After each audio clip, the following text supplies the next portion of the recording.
cool to get to see Sword around here. And Sword today is hanging out with another humpback whale that's been around for a while named Spoon. And Spoon is a female humpback whale. And she has more of a, sort of a hooked, pointier dorsal fin, a little bit more rounded on the edge. And if we look where they just took that dive, you can sort of see a formation on the surface of the water. It's sort of dissipating now, but I'll point it out again next time they take those terminal dives. You see sort of a swift circular pattern form, and we call that the footprint of the whale.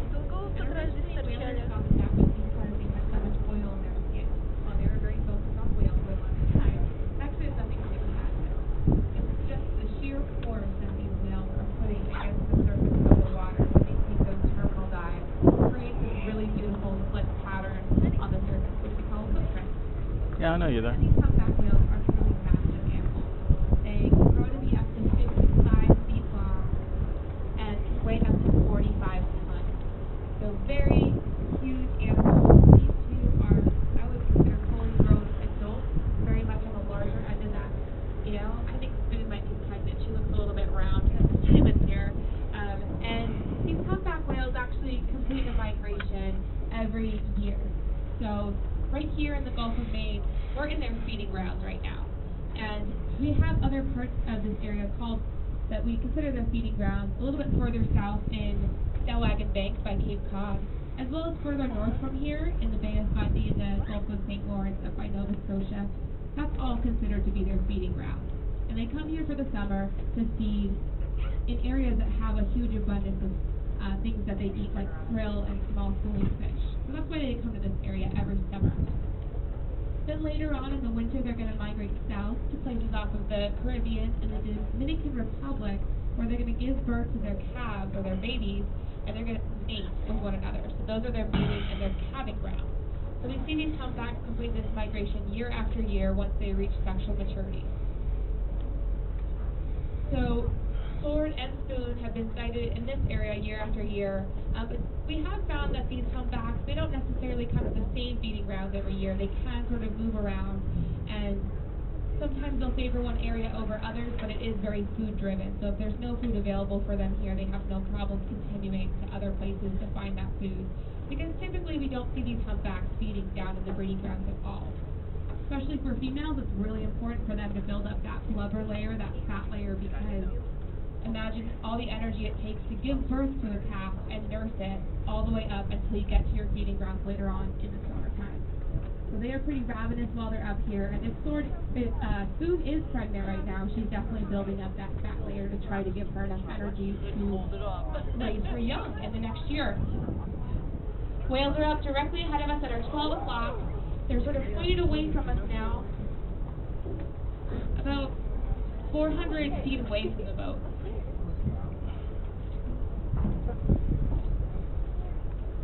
So we're looking at Sword and Spoon here.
There's another one of those northern gannets flying over those whales right now. They're about 12:30 now.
waver that we would call a tail log, and that was Sword who was just tail logging there.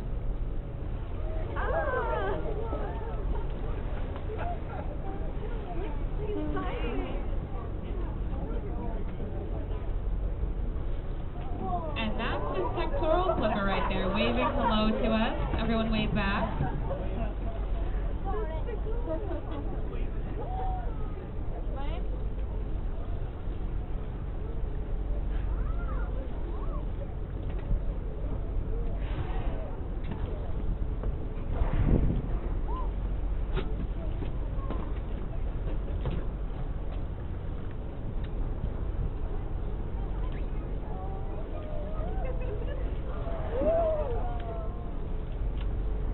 Beautiful fluke from Spoon.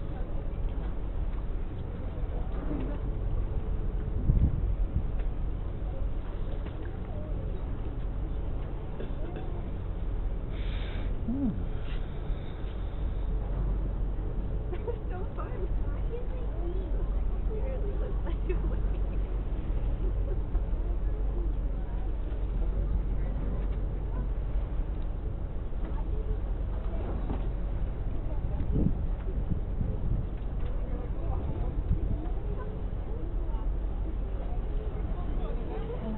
Whales may be down for a couple of minutes now. Sword didn't look like he took a very deep terminal dive there, so you can expect him to be up fairly soon. But these humpback whales, their common name is humpback, and they get that name because there's a little bump right in front of their dorsal fin. Back, that's how they get that. And their species name, their technical species name, is Megastra novaeangeli, and that means long-winged New Englander. And the reason they get their name, long-winged New Englander, is sort of what we just saw with Sword's pectoral flipper there. Oh, I see a seal out in the distance there. At about our 12 o'clock, past these two buoys, there's like a little gray head sticking up. That's a harbor seal out there. If you have your binoculars, you can get a closer look. Yeah. You can keep an eye out for that seal. Anyway, so they have these really long white pectoral flippers. That's how they get their name, long-winged New Englander. And these pectoral fins are about 1/3